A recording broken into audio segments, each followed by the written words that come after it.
जब अंत समय में यही छोड़ना था तो धन के साथ धर्म होना चाहिए। सुराना परिवार ने आज सिद्ध कर दिया कि धन के साथ हमने धर्म को साथ लिया है।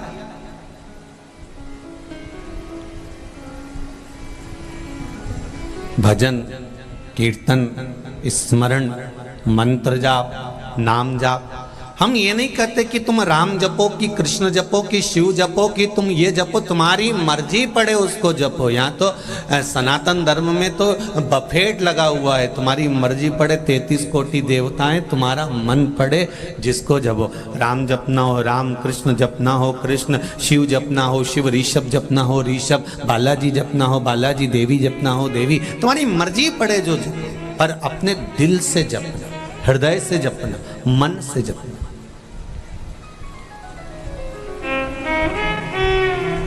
ऐसा नहीं कि संसार में आने के बाद दुख नहीं आएगा। और जो महाराज तुमसे कह देना कि हमारे पास आओ, हम तुम्हारा सारा दुख काट देंगे, तुम्हारे पास जिंदगी में कभी दुख नहीं आएगा, समझ लेना घपलाबाज है ये। महाराज महाराज नहीं है, घपलेबाज है। जो तुमसे कहे कि मैं गारंटी देता हूं कि तुम्हारी जिंदगी में दुख नहीं आएगा, तो यहाँ शिव महापुराण की कथा में माता पार्वती जी से शंकर भगवान नंदन वन काशी में कह रहे हैं, पार्वती मृत्यु लोक में 2 कारण से मनुष्य का जन्म होता है। पहला, मनुष्य का 2 कारण से जन्म होता है।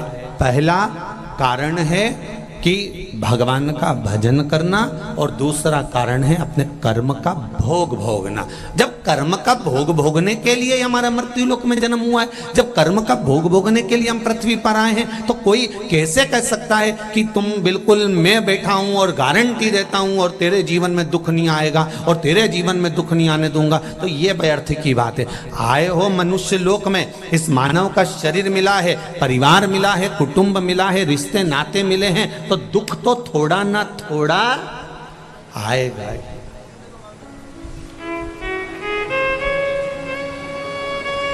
थोड़ा ना थोड़ा तो प्राप्त होगा, दुख थोड़ा ना थोड़ा तो मिलेगा, ये निश्चित है।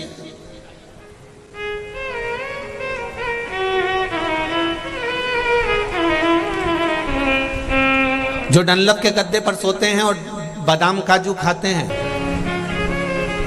जिंदगी भर ब्रांडेड कपड़े पहनने वाले भी आखिरी में कफन बिना ब्रांड का जाता है। कफन की ब्रांड नहीं मालूम रहती कौन सी ब्रांड का है। हम तो कहते हैं अगर आप ब्रांड का कपड़ा पहनते हो तो एक स्टाम्प पर लिख के जाना, मरू तो इसी कंपनी का उड़ाना। मैं इस कंपनी के बिना, आज तक मैंने इस कंपनी के बिना जूता नहीं पहना, इस कंपनी के बिना मैंने कपड़ा नहीं पहना, इस कंपनी के बिना मैंने घड़ी नहीं पहनी, इस कंपनी के बिना मैंने सामान नहीं पहना। तो मरने पर लिख जाना इसी कंपनी का पहना ना तो जाऊंगा, नहीं तो वापिस आ जाऊंगा। अरे भाई, जीवन भर ब्रांड का रोना रोने वाले भी एक दिन बिना ब्रांड के चले जाते हैं, बिना ब्रांड। अब शिवजी पार्वती से कह रहे हैं कि कोई तुमसे कह दे कि तुम मेरे पास बैठो, मैं तुमसे ये कराऊंगा और तुमको दुख नहीं आएगा और तुमको तकलीफ नहीं आएगी। अच्छे से अच्छे भी एक ना एक दिन दुख के मारे नयन में जल झलक ही जाता। भगवान राम कौन थे? भगवान राम। तो क्या भगवान राम की आंखों में जल नहीं आया? सीता जी का हरण हुआ, पिताजी की मृत्यु हुई, कितना कष्ट 14 वर्ष वन में भोगा और आने के बाद भी जानकी जी का परित्याग करना पड़ा, कितना दुख भोगा होगा। भगवान कृष्ण का चरित्र उठा लीजिए। क्यों? क्योंकि मृत्यु लोक में अगर परमात्मा भी आया है तो उनको भी थोड़ा ना थोड़ा संसार सागर में भोगना। मत बुरे कर्म कर बंधे वरना पछताएगा, भगवान की आंखों से तू बच नहीं पाएगा, तू बच नहीं पाएगा। अरे ओ अज्ञानी मत करना तेरे कर्म का फल भी तू ही पाएगा, जैसा किया तूने तेरे आगे आएगा। मत बुरे कर्म कर बंदे, मत बुरे कर्म कर बंदे, वरना पछताएगा। भगवान की आंखों से तू बच नहीं पाएगा, तू बच नहीं पाएगा। तेरे कर्म का भोग तुझे भोगना ही है। एक बात हमने पहले भी कही, आज वेद और पुराण से नहीं डरना, बिल्कुल मत डरो। धर्म और शास्त्र से नहीं डरना, बिल्कुल मत डरो। माता पिता से नहीं डरना, बिल्कुल मत डरो। घर के बड़ों से नहीं डरना, बिल्कुल मत डरो। संत महात्मा जोगी सन्यासी मुनि तपस्वी से नहीं डरना, बिल्कुल मत डरो। तुम किसी से मत डरो, पर शिव महापुराण की कथा कहती है कि अपने कर्म से जरूर डरना, क्योंकि कर्म का भोग तो पड़ता है।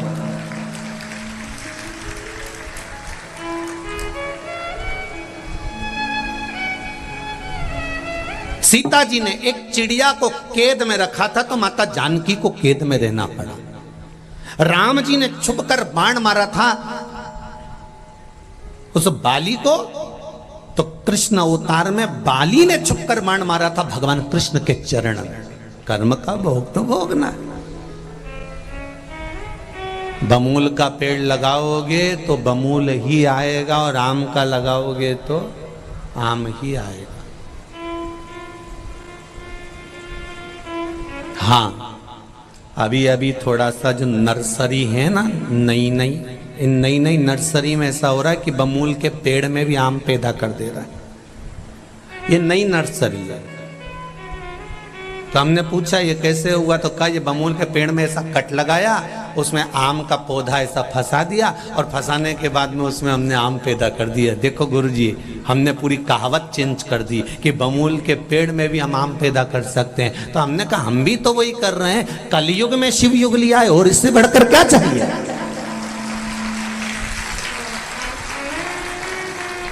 अब तुम बमूल के पेड़ में तुम आम फंसा रहे हो और आम पैदा कर रहे हो, तो हम भी मना नहीं कर रहे। पर हो सकता है कि हमारे पूर्व के कर्मों को, जो बेकार कर्म है, उस कर्मों को हम भगवत भजन के माध्यम से, स्मरण के माध्यम से, मंत्र जाप के माध्यम से, भगवान की भक्ति के माध्यम से, भगवान की सेवा के माध्यम से हमारे कर्म को काट कर हम अच्छा कर सकते हैं।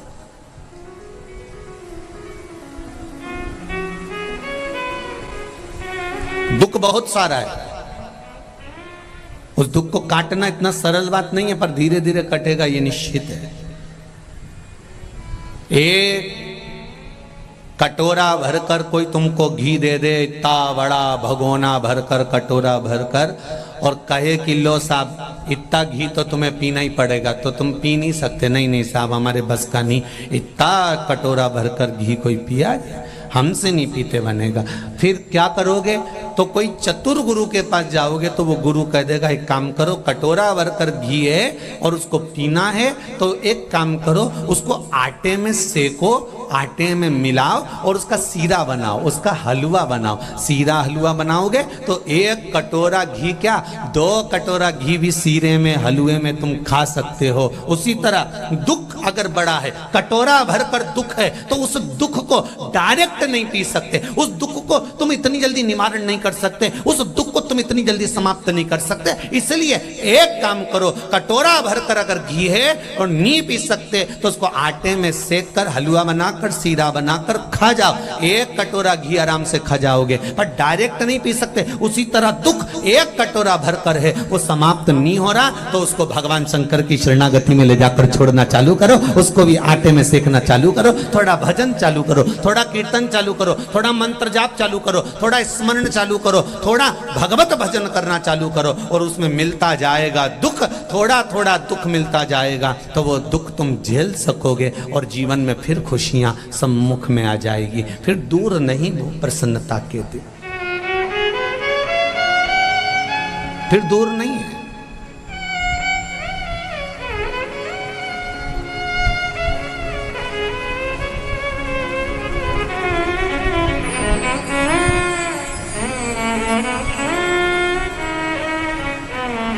आज हमारे सुदाना जी के बच्चे दोनों कह रहे थे, गुरुजी हमारा परिवार घना प्रसन्न है इस कथा से। हमने कहा परिवार का सबसे बड़ा लक्षण ये, परिवार का लक्षण ही यही है कि आपकी प्रसन्नता में सब प्रसन्न और आपके दुख में सब दुखी हो। ये परिवार का लक्षण। पर आजकल थोड़ा सा उल्टा है। परिवार में अगर प्रसन्न दिख रहे हो कि इसके यहाँ गाड़ी आ गई, बंगला आ गया, तो लोगों का मुंह उतर जाता है। और आपके यहाँ अगर थोड़ा सा दुख आया तो कई परिवार के लोग ऐसे हैं कि डीजे की गाड़ी उनके सामने फीकी है, पूरे मोहल्ले में प्रचार कर देते हैं कि उसके साथ ऐसा हो गया, डीजे की गाड़ी फीकी। बहुत सुराना जी प्रसन्नता का विषय है कि आपका परिवार बड़ी प्रसन्नता का आनंद ले रहा है। ये परिवार होता है, इसका कुटुंब का ये आनंद है।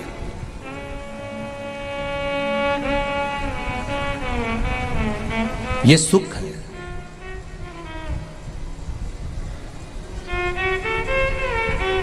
शंभो शरणे पड़ी मांगू घड़ी रे घड़ी, दुख कारो दया करी ने दर्शन। प्रसन्नता का विषय एक आनंद की लहर।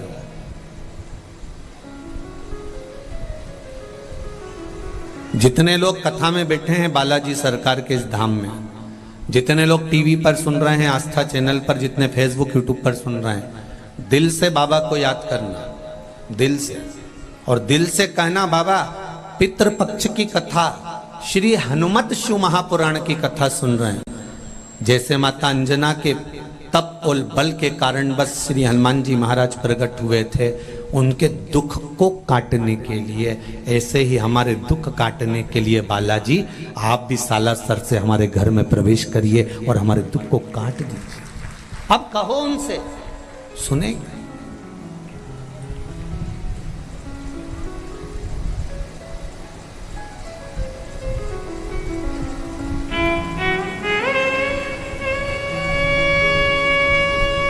दुख भारी हो कट सकता है।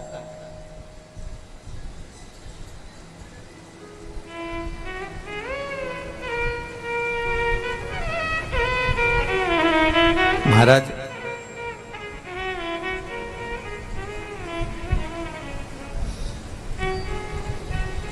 कलयुग में अमीर भी रोता है और गरीब भी रोता है।